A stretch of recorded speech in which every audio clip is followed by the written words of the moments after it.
Nous sommes de retour sur le plateau de TV Finance pour cette édition du 27 septembre 2023. Merci beaucoup si vous nous rejoignez à l'instant et merci beaucoup pour votre fidélité. Désormais, il est l'heure de retrouver sur le plateau de TV Finance David Furcage et son chrono-CAC remanié à la sauce iWave Capital. Bonjour David. Bonjour. Bonjour David Furcage, vous êtes président d'iWave Capital avec nous pour commenter notamment les premiers échanges à la Bourse de Paris, mais on va voir également d'autres classes d'actifs qui pourraient, selon vous, qui sont importantes à commenter pour bien comprendre l'environnement dans lequel on se trouve actuellement. Et on va commencer donc par le CAC qui flirte dangereusement avec le seuil technique des 7100 points. On se dirige donc tout droit vers les niveaux d'annihilation de la tendance de long terme. Est-ce que c'est un constat que vous tirez également, David ? Oui, comme on l'évoquait la semaine dernière, le CAC évolue maintenant depuis quelques mois à l'intérieur d'un range, donc de manière latérale, c'est-à-dire que les acheteurs et les vendeurs s'équilibrent en poids, en force, et plus récemment, donc depuis maintenant quelques jours, celui-ci s'attaque à la borne basse qui se situe à 7082 points. Et on voit également sur le dernier temps que les sommets sont à chaque fois de moins en moins hauts. Et de ce fait, il y a donc une pression vendeuse sur l'indice qui, à notre avis, devrait le mener au 38,2 de retracement de la jambe de hausse qui débute à peu près maintenant il y a un an, en octobre 2022. Et donc ces 38,2 de Fibo dont vous nous parlez, c'est les 6800 points, c'est ça globalement ? Oui, peu ou prou, c'est les 6600. Ouais, c'est ça, aux alentours, et qui marquerait selon, alors je ne sais pas, je pense que vous êtes d'accord avec ça, mais selon les analyses techniques qui succèdent sur le plateau, les 6800 points marqueraient la fin de la période du mouvement de long terme, de la période de hausse de long terme observée sur le CAC 40, donc on serait dans un retournement de tendance de long terme. Alors, ce n'est pas mon propos en tous les cas. Ouais, c'est pas ce que mon propos, c'est simplement de dire jusqu'à présent, de ce que l'on observe, que le CAC va rentrer en correction, et donc pas en retournement de la jambe de hausse que l'on a observé au cours du mois d'octobre 2022 à mai 2023. C'est simplement ce que j'observe pour le moment. Okay. Je ne vois pas de figure de retournement ou de retournement majeur, compte tenu évidemment de ce que l'on observe aujourd'hui. D'accord, donc selon vous, la baisse observée depuis 4 séances sur le CAC 40 va se poursuivre ? Tout à fait. Ok, très clair. Merci David. On va poursuivre avec le S&P 500, indice américain également en danger aux États-Unis. Qu'est-ce que vous analysez ? Qu'est-ce que vous avez vu sur le S&P 500 ? Alors, ce que vous avez sous les yeux, c'est le S&P 500 en fréquence horaire, auquel j'ai ajouté une moyenne mobile à 200 jours, mais de fréquence journalière.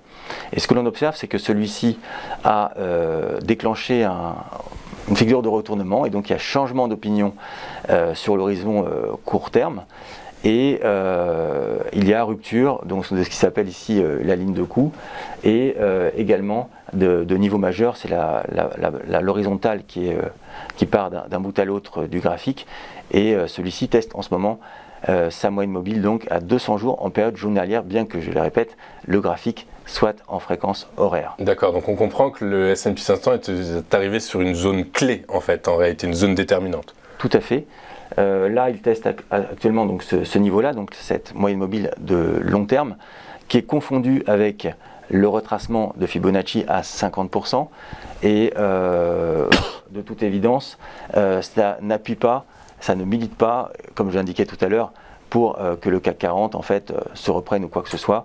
Notre avis central, c'est que le CAC 40 va corriger, et en tous les cas dans le sillage des marchés américains. Ok, on a bien compris effectivement que vous êtes plutôt à la baisse sur le CAC 40, le S&P 500 également. Alors on comprend effectivement, tout ça s'explique fondamentalement, la hausse, le niveau des taux élevés aux États-Unis qui va rester élevé incite les investisseurs à prendre leurs bénéfices, notamment parce que les entreprises qui sont lourdement endettées vont être impactées négativement par cette hausse de taux.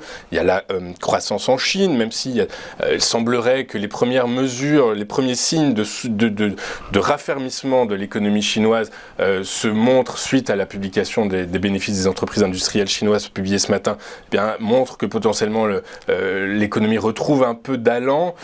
On a la croissance en Europe, moribonde, les PMI la semaine dernière, tous en contraction en Europe, en France, dans la zone euro. Est-ce que cet environnement moribond, cet environnement délétère se traduit dans les niveaux de risque, et donc notamment dans cet indice du risque, cet indice de la volatilité qui est le VIX ? Alors en tout cas chez iWave Capital, on s'intéresse plus à la psychologie des marchés qu'aux événements macroéconomiques. Parfois, les événements macroéconomiques sont moribonds et pour autant, les marchés boursiers progressent fortement et c'est pourquoi on s'intéresse plus à la partie émotionnelle et psychologique. En tout cas, ce que je voulais montrer justement sur la partie psychologique, qui est retranscrite en partie par l'évolution donc du VIX, ce qu'on appelle communément pour certains l'indice de la peur, mais qui mesure surtout le coût de l'incertitude, hein. C'est-à-dire que la prime payée pour les options qui permettent de se couvrir est plus chère et donc le risque est plus élevé. Ce que l'on observe ici, c'est qu'il y a eu un vaste range autour duquel le VIX a évolué depuis maintenant l'après-Covid. À plus court terme, eh bien, durant les mois d'été, juillet, août, septembre, ce VIX a baissé significativement et s'est retrouvé sur des niveaux de bull market durant lesquels on s'imagine donc que les investisseurs sont assez certains et sont assez positifs à l'égard du futur. Mais depuis une période récente, donc depuis maintenant 2 jours, ce VIX a réintégré ce pavé rouge que j'ai indiqué ici et a franchi sa moyenne mobile à 200 périodes. Donc l'incertitude augmente, effectivement. Le pétrole est assez cher, on voit comme c'est une donnée fondamentale, c'est pas une donnée psychologique, ça, la hausse du pétrole. Non, derrière le pétrole, il y a des acheteurs, des vendeurs, il y a un prix, et le prix cristallise l'état psychologique des investisseurs. Et donc le pétrole est cher. On peut observer également que les taux d'intérêt se tendent. On peut regarder le taux relatif au T-note, au Bund pour l'Europe.